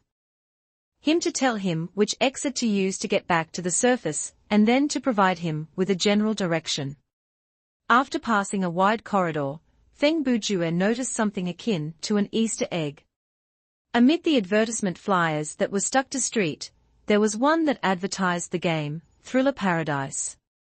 At the end of the street, the group turned right. Then, they saw the exit at the end of the ascending slope. In the middle of the slope was an escalator, but it had stopped moving. On both sides of it were stairs for pedestrians. They walked up the stairs and headed to the surface. The moonlight was weak, and there were few lights in the city. Many cars were deserted on the street, but none of them could work. The lights on the neon signboards and the lamps of the buildings were off, and only the street lights were still functioning. Even though there were no moving vehicles, the air was filled with staleness. There was a fog that blurred their vision and made it difficult for them to see things a certain distance away. When they were inside the subway station, there had at least been a roof and walls around them. Furthermore, they had been underground, and that had lent a sense of security. But once they returned to the open surface, the strange atmosphere around them, that eerily quiet city, had created a smothering sense of pressure. Of the 5 people, 4 of their terror points started to fluctuate. They were moving between 5% to 15%, and the various symptoms of fear materialized on their bodies. We'll need to walk down this path and turn left after 4 blocks. Then we'll reach our destination, after walking ahead for some time. Feng Bujue's voice sounded normal, like he was not affected by the environment at all. He quickly familiarized himself with the street signs that were visible and formed the route in his mind. Long Almin gripped his shield and nodded. He led the group to move forward. None of them spoke. They were on guard as they tried to keep their movement close to the curb, which was lit by the street lights. There was something that sounded like the breathing of a beast, low whispering, and hard to catch cackling coming from the dark. They could hear voices, but they could not tell where they came from. Long Almin would turn back to look every 10 meters. The more he studied, the more curious he felt.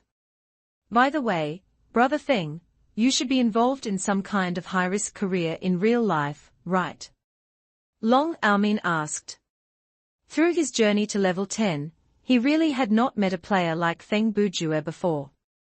Fear was something that was hard to hide, but Feng Bujue did not show a trace of fear, not even in his eyes.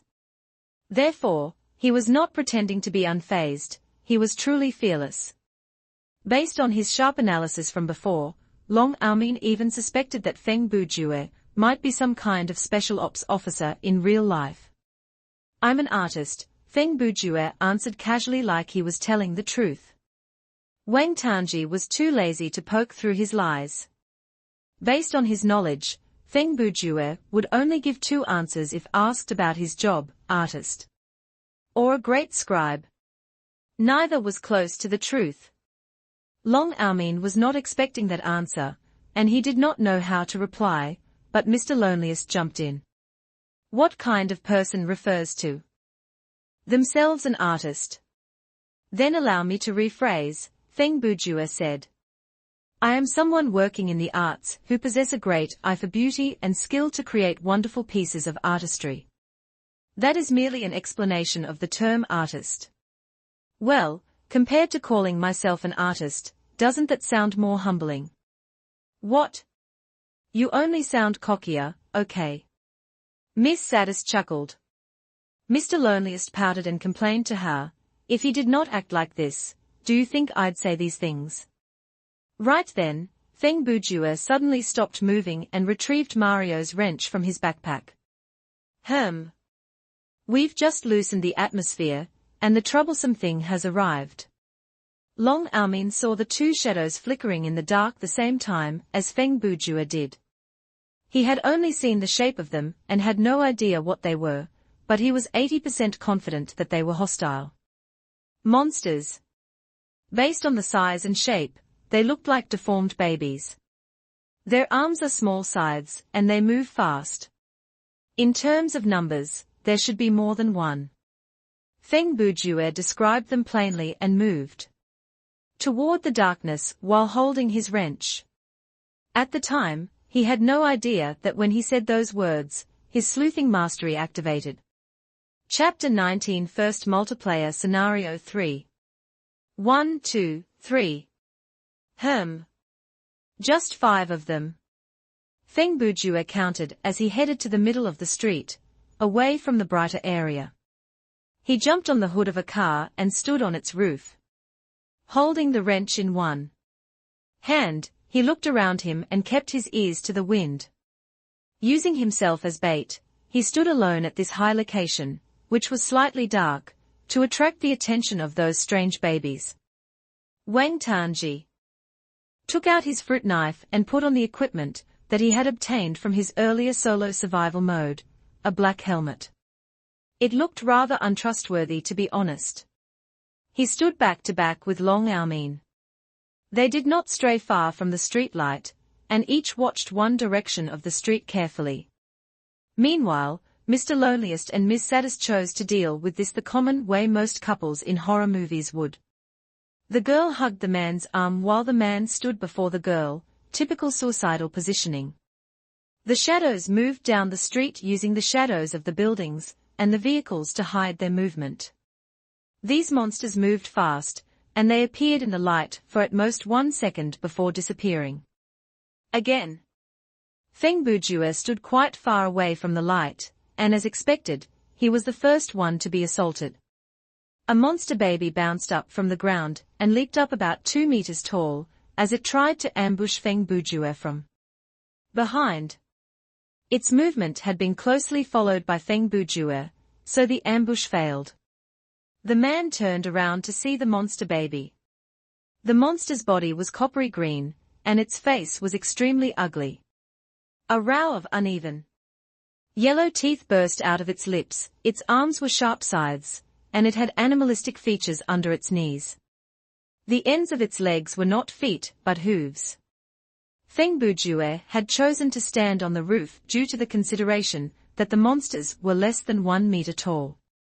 Therefore, to attack a target that was on higher ground, it would have jumped. Since it was in midair, it would not be able to evade for a short period of time. In terms of strength, Feng Bujue had the upper hand, and for this moment, he had spent a long time preparing. He aimed right at the monster's head and waved the wrench in a downward arc. One could envision how disgusting that would be. Imagine a watermelon was flying at your face, and you used a wooden bar to whack at it while it was in midair. But in this case, the watermelon was filled with rotten pus, thick decaying liquid, and semi-solid goo. Before you could step away, the watermelon burst, and the spray landed all on you. That was what happened to Feng Bujue. What splattered on his body was unnecessarily authentic, even in terms of smell. To put it in a more literary way, at that moment, Feng Bujue was radiating a dark and mysterious aura, but to put it plainly, the man was covered in the unmistakable stench of death. Even though the monster was one hit killed by Feng Bujue, there were 4 more surrounding him. Even though the system might have set their number corresponding to the number of players, it did not mean that they were programmed to go after 1 player each. Other than Feng Bujue, the other players were standing under the light, and those who had seen horror movies knew that the monsters always went after the stranded individual first, so the other 4 ignored the rest and went to surround Feng Bujue. In that situation, Feng Bujue was indeed slightly nervous, but not to the state where he had the emotion of fear. With his calm thinking, he directly vetoed the idea of running back to the streetlight. By then, he had already gotten an idea of the monster's speed. He knew that once he jumped down from the roof, in less than 5 seconds, 2 monsters would charge at him at the same time, and his leg would be chopped off by one of them. Standing on the same level, it would be hard to deal with those small, speedy monsters. Feng Bujue believed that with his current status, he could still manage fighting one-on-one on the ground, but he would lose if the situation was tipped against his favor. The second monster leaped at him about 10 seconds later. Feng Bujue had no idea when the third one would jump at him, but he knew that he had to deal with the imminent threat first. He relied on his old trick and waved the wrench. The hit did not land as squarely as the first, but it was close enough. It connected on the side of the monster's head. The combination of the fire element and special effect of the weapon delivered just enough damage to successfully kill the second monster.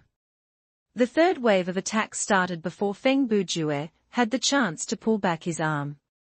This time, 2 monsters charged at him at the same time. Feng Bujue was assaulted on both his left and right side. If he turned to block one, he would be attacked by the other, and it was hard to commit to a one-hit kill at a time like this. Thankfully, at that moment, arriving just in time was a large body that headed right into the fray. Like riding on a skateboard, Long Armin charged into the battlefield. His legs had not moved, so it was obvious that he had activated a skill for this movement.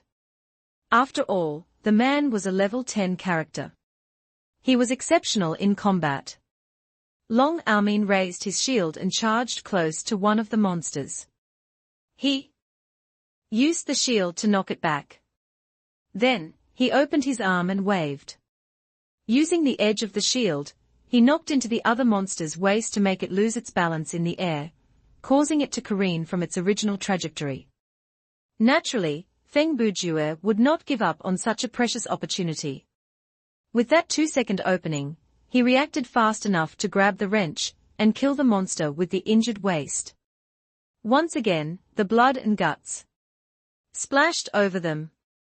Seeing that he had finished off the monster, Long Armin quickly ran over to the monster that he had knocked down.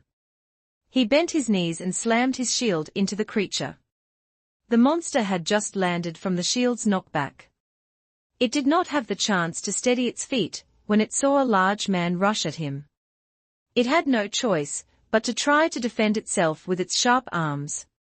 Even though that sparked some friction on the shield, as a monster that was not that strong, cutting through an excellent quality shield was impossible. Long Armin roared and slammed the shield into the monster several times. After a wail, the monster was pulverized. Where is the other one? We should take this opportunity to end it. Wang Tanji finally arrived. He had made his move at the same time as Long Armin, but the latter had used a skill to move and reached his destination in half of a second while Wang Tanji had to run. In those few seconds, Brother Long had already accomplished an assist and a kill. Don't lower your guard. I don't think it is that sim. Before Feng Bujue could finish his words, the darkness suddenly descended upon them. All the lights in the city turned off, and even the moon in the sky disappeared. It felt like the world was swallowed by darkness. The sound of breathing, whispering, and cackling suddenly became extremely clear in that moment, like they were right next to the source, in the darkness that was just beyond arm's reach. Several seconds later, like the opening CG, the weak moonlight drizzled upon them again, and the streetlights returned. Everything became how it once was. Except for the last monster that was hiding in the shadows.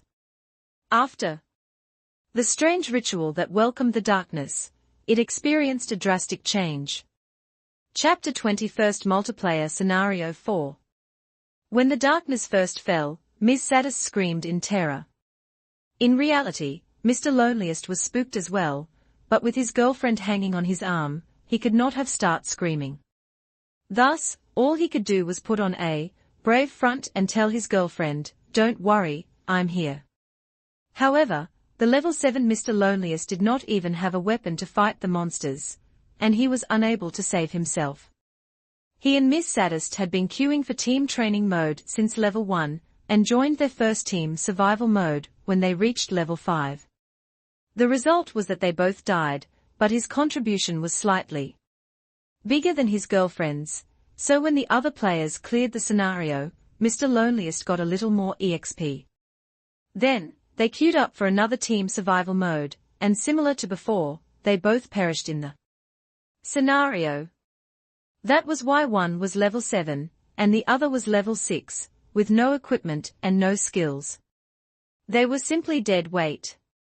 Long Almin had been drawn into this team by the arrangement of the system.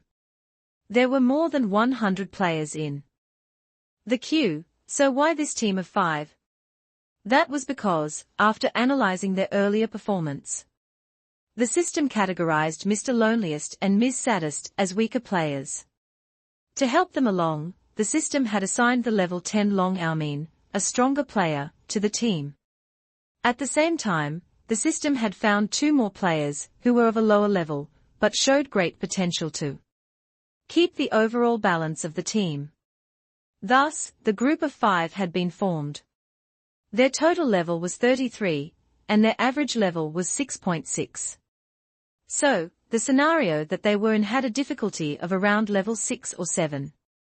To put it plainly, the system created a chance for Mr. Loneliest and Miss Saddest to be carried and prayed that they would finally manage to clear a mission to stop them from quitting the game out of frustration. What was that? Long Almin asked. Actually, that was a casual remark. He did not expect anyone to give him the answer. It was simply because the situation was too scary, and he thought that voicing his thoughts could help him calm down. To his surprise, Feng Bujue, in his calm tone, seriously answered, "There are 3 possibilities. I'll explain them to you later." This time, Wang Tanji did not scream, but his face was white, and his voice was shaking. Is there really a need to do that? Turning off the lights in the subway is one thing, but out here in the open, under the moon, and the lights can still go off. Who is the game trying to scare? The scariest thing is actually over there. Feng Bujue pointed behind Wang Tanji, his face devoid of an expression. Xiao Tan turned his frozen neck. And at the same time, Long Almin as well as Mr. Loneliest and Ms. Saddest, who were further away, saw what Feng Bujue was pointing at. The last surviving monster baby climbed on top of a bus and gnashed its teeth. Its form had changed, its skin turning darker, its eyes releasing an eerie green light, and its teeth changing into tusks. While its size did not change, the scythe-like arms and its hind legs had grown twice as large. When the monster stood upright, it reached almost 1.6 meters in height, and the sides looked more like twisted human arms. Wang Tanji swallowed and lowered his head to look at his fruit knife, and then at the monster's arms. Instantly, he was swallowed by a sense of shame. It feels like it has evolved after consuming some strange chemicals. Feng Bujue climbed down from the roof of the car while holding the wrench. I'll charge forward and try to lure it to the ground. When there's an opening, try to attack it from the sides. Long Almin moved forward while giving his plan. Unlike Feng Bujue, he did not have much humor in him during this moment. Unfortunately, Long Almin's tactic failed. Perhaps the monster knew human speech, or maybe its intelligence was higher than they expected, but the monster baby ignored Long Almin, and with a bend of its legs, it jumped into the air, leaving behind 2 holes in the shapes of hooves on the car roof. It flew through the air, jumping over the 3 people, aiming for Mr. Loneliest and Miss Saddest, who were huddled under the streetlight. At that moment, Long Almin wanted to activate his earlier skill to aid the 2, but his hands were tied. The skill, lightning bash, that he used earlier to help Feng Bujue was a special power given to him due to the title of the Intrepid Charger. The consumption for activating this skill was 30% of his maximum stamina points, and the cooldown was a stunning 1 hour. The title system would be explained later, but in any case, the only person who could save Mr. Loneliest and Ms. Saddest at that moment was themselves. Seeing the monster lunge at the two defenseless players through the sky, with its arms lashing, the other three all ran toward them. But the monster was like a meteor crashing through the sky. The speed from the bounce of its powerful legs was not something that could be matched by the player's speed. "Run toward us. Lower your head," Feng Bujue yelled. This was naturally a command for Mr. Loneliest and Ms. Saddest, and it was the correct response. Regardless of whether they backed away or ran to the sides, at least one of them would be killed once the monster landed on the ground. Standing there frozen, or trying to fight back, would cause them to die even faster. Only by lowering their bodies and charging forward, trying to get close to the other three in the few moments the monster needed to change its direction, would the two have a chance to survive. During this dangerous moment, the order that was given in a deep and powerful voice was remarkably effective.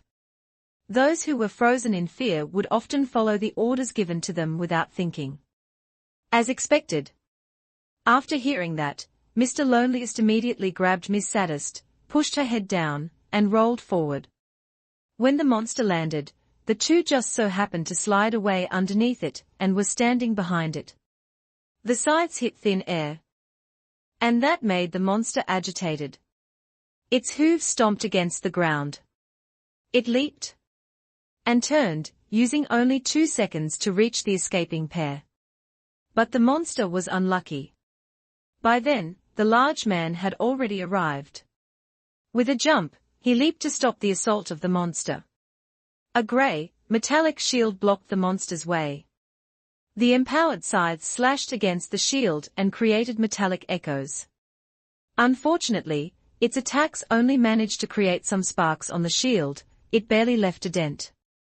Seeing that, the monster slowed down its attack and started to retreat. Item name, Ultron's Fragment. Item type, Armor. Defensive points, quite strong. Element, Reflex. Special effect, none. Remark: after a generation of Ultron was destroyed, it left behind a chip. It was originally the size of a thumb, and it was added into the recipe when making this shield. The shield seems to be stronger than other mass-produced shields of a similar model, but multiple experiments have proved that it might not be so. There is no clear data to support this hypothesis. The shield was powerful, and compared to Feng Bujue's wrench, it was able to shine brighter during the early stages of the game. The monster slowly stopped its attack, because it understood that if it continued its assault, the one taking damage would be itself. The monster decided to ignore Long Almin, and used its speed to circle around this wall. Alas, it had wasted too much time. A man wearing a black helmet, and armed with a fruit knife, had sneaked behind it. Due to the weak weapon and the lack of courage, Wang Tanji did not dare act recklessly. He circled around a car to hide behind the monster. Only then did he raise his weapon and aim right at the monster's spine. It was unclear whether his medical knowledge influenced his decision to aim at this spot that would have incapacitated the monster even if the hit did not kill it. With a scream, black blood spurted out and drenched Wang Tanji's face, but the monster still had a breath in it, and it tried to struggle. Right then, a wrench came in from the side and poked through the monster's left eye. Part 2 of the series ends here. If you enjoyed it, please give us a like and subscribe, so we can be motivated to make even better videos in the future.